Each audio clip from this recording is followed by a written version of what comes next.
Now, most of you know that George and Alex Soros are causing real damage to the country. But is what they're doing illegal? Well, Donald Trump thinks so. Today, he urged that both be prosecuted under federal racketeering statutes known as RICO.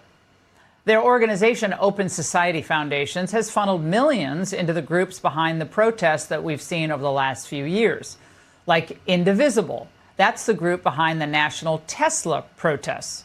It's gotten more than $7.6 million since 2017 from Soros' foundation. Then there are the protests here in Washington being put on by a group called Free DC.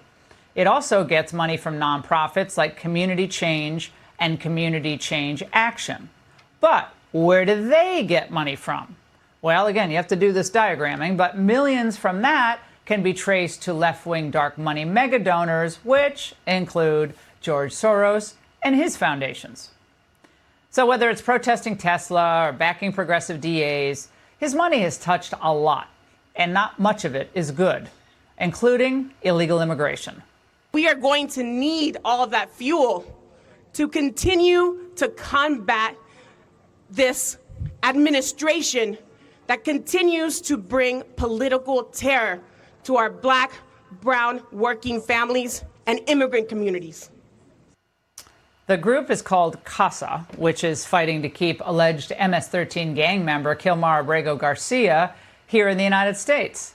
That's also gotten money. In 2023, the Open Society Foundations awarded CASA a $250,000 grant, and CASA in Action, the group's political action committee, $1.6 million.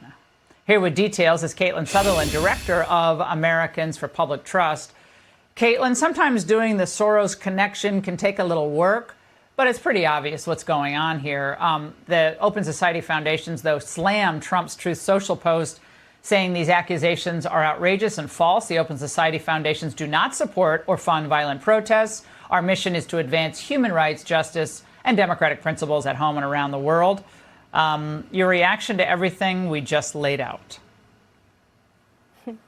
Well, good evening, Laura, and thank you so much for having me on. And you did an excellent job of laying out the pattern of dark money to these protests that we're seeing popping up across the country. Because as you know, Washington, D.C., we have been absolutely ravaged by violent crime, and President Trump is fighting back. But who's there?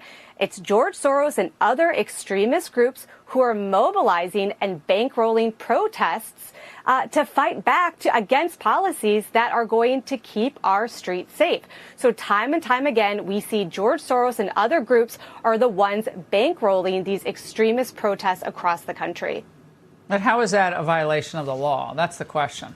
I mean, that's the thing that, they're incredibly annoying, and I think they obviously fund horrible things, and they result in bad outcomes, like criminals being allowed with no bail for some of these prosecutions, or revolving justice, or criminals get to stay in the United States if they have their way. But the question is there a racketeering charge that will hold up in court, especially in a place like the District of Columbia, where the juries are stacked, the judges are overwhelmingly liberal. So he obviously has those hurdles. But what do you think the purpose behind Soros and his donations really is? A destabilization of the country? Well, at first, Laura, you asked a really interesting point that if this is illegal. Now, I'm not an attorney, but if George Soros or any other liberal dark money donor has done something illegal, then we should find out about it. And they absolutely should be held accountable, because as you've laid out, behind these protests is often George Soros and his billions funding things that undermine our society and work to enact a pro-crime agenda, be it the protests in LA to the anti-Semitic protests in college campuses, or as you just highlighted, electing county prosecutors who literally do not prosecute criminals.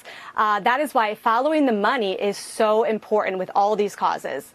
All right, Caitlin, thank you very much.